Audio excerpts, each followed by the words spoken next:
What's up YouTube, DP19 back with another video, and today we're going to be going over Metazoo, the cards, kind of my own personal review on it, and what I think about it in total.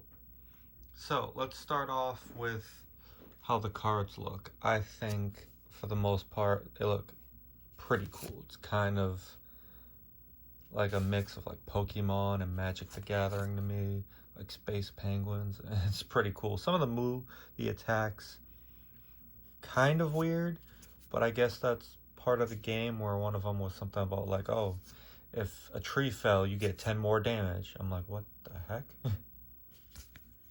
But I mean, like, look at that artwork. It's pretty cool. They have different artists for pretty much a lot of cards, which is definitely something different and something as Poncho again. So a good variety of artists. That's a pretty cool one too. So in terms of like the card artwork and whatnot, it's amazing. I think it's pretty cool. Definitely unique and different. And like the hollows, the reverse pattern kind of has like a Pokemon feel to it. And it just looks pretty cool and clean. I like it. It's, yeah, pretty good. Same thing with the regular hollows and whatnot. The back, I think, it's different. It's pretty cool. I think it's very appealing to a lot of people. But there are some things that are on the negative side, and we'll go over those in a bit. So let's go over like the packs. I mentioned this in the video. They feel kind of flimsy. Kind of reminds me a little bit of like Japanese packs, where, let me open this up real quick, where it's kind of just like the hollow foil inside. It just feels very plasticky. And it's also difficult to save the packs, which kind of sucks, but is what it is. This is as good as you can get. They damage pretty easily. They're not great condition, but the artwork and whatnot, I do like. It's pretty cool, the first edition sign right there. I'm wondering how they're going to have like unlimited sets, or if they're even going to, if they're just going to leave a first edition and then have it limited later. Maybe the base set will be a year later, we'll have an unlimited print. I don't know. I think it'd be pretty cool to get some other people involved in the hobby, and at a cheaper price point, people that can't afford $400 something on a booster box, and they can get one for around $100, $200 max.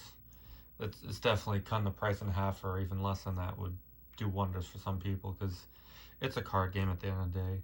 Not everyone has all that money, and they shouldn't be spending stupid amounts on just a silly card game, if they especially can't afford it. If you can afford it, spend as much money as you want. If you have other things to spend it on, don't go broke on a card game. But getting a little off topic here. So next one, we have card quality. So that's my biggest pet peeve with it. You see a little scuff damage over there. I think it's more of like a scuff. And some of the cards just have unnecessary scuffing or damage. That one right there. And that one's perfect, no issues. It's just, it's not all the cards. It's not a bunch of cards. You can kind of see it there too. But I don't know, you would expect decent quality cards. It's their first set. And even after having sample cards and promo cards and testing it out, there's still going to be hiccups and whatnot. But one thing that's kind of a huge pet peeve, let me see if I can find it here. Yep. It's like right over there. I think, no, that's just part of the coloring. But right over there, see this little pin dot? It's on pretty much every card on the back. The front, if the front's perfect, the back won't be. Like, let's check out this Kentucky Greyhound. Random card. Let me see if I can find any print dots. There's like the slightest little indent right there.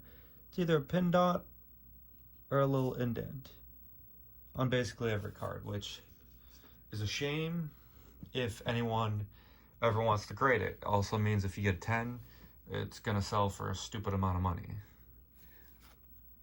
which is fine by me, but it just makes anyone want to collect 10s. It just makes it unaffordable. So the card quality, the card stock quality of this game definitely needs to be improved. I'd say right now I'd give it probably a C+, B-. It's not terrible. It's not every card in terms of like the smudging. That'll hopefully get fixed over time with manufacturing improvements and whatnot. Card stock kind of... I don't really play or ever dealt with Magic cards, but it's definitely reminds me of that kind of card stock and feel. So that was the closest I would say in terms of card stock. I'm not, like I said, not the most familiar. I felt some Magic cards, but not too many. And then there's some issues with like holos or cards in general where they're damaged out the pack. It's kind of annoying. I mean, you spend $15 to $20 for a pack, or if you buy a spell book, $150 around that price point, and you expect like a decent condition card, something that's not damaged or has issues. Like I pulled the what's it called, the Chaos Crystal that I pulled. I ended up, I was gonna keep it, but I ended up selling it because there was some damage to it. So let's see if I could see this one. This one, see there, the corner issues. I don't know if you could see it too well, but you have like the little rounded over kind of corner a little bit. It's not a huge deal. And I know a lot of cards nowadays have that issue. Pokemon has that issue. They didn't improve it as well, but it's definitely an issue that needs to be fixed, of rounded, slightly rounded over edges, corners. The Chibi Quants, I don't recall the name. Maybe I think I have one here somewhere. It was a little damaged, so I was like, well, I might as well just try to put it for the lowest price on eBay, sell it, because I don't really in the future want to possibly sell it and it be damaged. I like to keep cards that are either near mint to mint or mint condition, and if I'm going to grade it, especially like a new game like Metazoo, if it's not going to get 10, I don't want to grade it. There's no point in spending the money or having the card not be in my collection temporarily, if that's the case. But yeah, definitely say improve card stock. Definitely needs to be an improvement. Let me see if I could find the card though, really quickly. Overall though, I do like the game. I do like it. Will I be spending more money on packs and boxes? Probably not on this set. I don't see it happening. If I do, maybe a couple packs here or there. I'm not spending $400 something on a box. I'm not gonna risk it, especially if chance of not getting them off, man. It's not worth it. There we go. The Chibi Quetzal. That's what it was. Yeah, there was some damage. I believe on a corner was rounded over. On the Chaos Crystal, from about here to here was like a lip, basically lifted over. It was light play right out the gate, which was kind of annoying. I wanted to keep the card, and even if I wanted to sell it, just lost $15, $20 right there. I just sold it for around, I think, $35. Lowest near mint was about $50, so I was fine with selling it just because of damage. If not, I would have kept it. And I did the same with a decent amount of other cards for Metazoo. I put up some that either I wasn't interested in keeping, or ones that had damage. If had damage, I'm not interested in keeping it, really. And these, I have about 3 of each, so some of them are being sold. These 2 are up. Lowest price on eBay when I put it up. Same thing with the Forest Gods Amber. So that's that for card condition. Now, let's get these back out of here. Box condition is not the best. Pretty much all of them, they're gonna have some type of damage. The way they were shipped, whatever. Like this one was one of the worst ones, a damaged corner, stuff like that. For box collectors, it's gonna drive people crazy.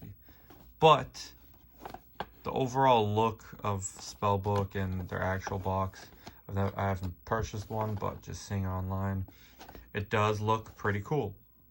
I do like it. I do like the little tape on the bottom because this does come unraveled a little bit. So I do like that, and I do like the tape on top. It's basically a seal to show that's authentic. I don't know if I know it's probably possible to get a new, to kind of mimic it if you want to reseal a box, but it's something that helps with tamper proofing, which is a great idea. It looks amazing. 10 out of 10. Just it's creative. It's great. It's an actual looking like a book. So box artwork, boxes, amazing.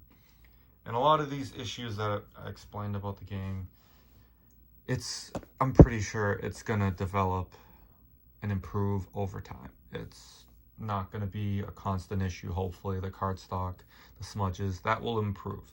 They may still have small issues with cards. Every card company deals with that. Yu-Gi-Oh, Pokemon. I just want to see them get to a similar terms of error percentage as Pokemon or Yu-Gi-Oh, where Yu-Gi-Oh or Pokemon with print lines and stuff like that. I haven't seen too many print lines myself. Maybe it's just hard to see them, honestly, because I've tried. I couldn't find any. If there are, it's not the easiest to find it, and you got to hit in the perfect light. But yeah, so that's pretty much my opinion on Metazoo, and I think it's a cool game. Am I gonna spend a bunch of money on it? I mean, I'm interested in the game, not at the prices right now. I can't afford it, in all honesty. Especially a game that I'm intrigued in, but the market is definitely volatile, where once more cards come out, certain cards will probably get phased out and be worth nothing and purchased solely on artwork, which that's kind of how it is now, but there's not as many cards. And for like Yu-Gi-Oh older cards, the market's set where it is. It might go slowly up or down, or skyrocket up and go down, but it's not going to fluctuate as much as kind of these cards are. So for now, the game, the cards, the game itself, I'm not too familiar. I'm not going to give a grading on it, or my opinion, because it seems a little weird, but it's definitely an interesting card game. Yeah, I don't see anything here like the weird ones. Yeah, I don't see anything weird like the other ones somewhere in here. But yeah, right there. There's a weird one. So, Cactus Cat. Spindle. Spindle deals 0 damage if you are drinking a beverage. Like, what? I mean, it's a cool concept. It really is. Putting real life into a card game. And I do like it. But until it becomes more affordable, I'm not going to be purchasing as much. And they need to figure out a way to, which is easier said than done, to try to make sure people don't just profit off the game and limit purchases from certain people. If I were them, I would send it mainly to card shops. If you're going to put on your website, put a limit. Put like 2 boxes a person, 1 box a person. So that way everyone can enjoy it. Everyone can get an affordable price and just enjoy the game and get more people in the hobby. If you're not going to print more boxes, put limits. Because I would love to get a box. I didn't believe in the game from the start when the Kickstarter was going on. I thought it was going to phase out. Boy, was I wrong. So if they can do that, that'd be better. And I've been rambling, and it's already almost 14 minutes. So I'll just leave it with my grade on the cards in general. I give it a B. They're pretty cool. I wish the spellbook ratios was better, but is what it is. It's kind of like a starter deck kind of thing where you get your energies, your promo and whatnot, your guide, playmat and whatnot. So I get it, but I just wish the ratios were the same in the spellbook as apparently the crazy ratios there are in the boxes, the regular base set boxes themselves. But that's a little nitpicky. I give it a B. Pretty good game. It definitely has improvement to do, and hopefully it continues to do so over time. So that's it for today. And yeah, that's pretty much everything for my opinion on Metazoo. So I will see you guys in the next video. Please like, comment, subscribe. I haven't said that in any video that I remember of really. Should definitely start doing that from the beginning. So you'll definitely see me do that in the next video. So that's it, rambling. And I will see you guys in the next video. Peace.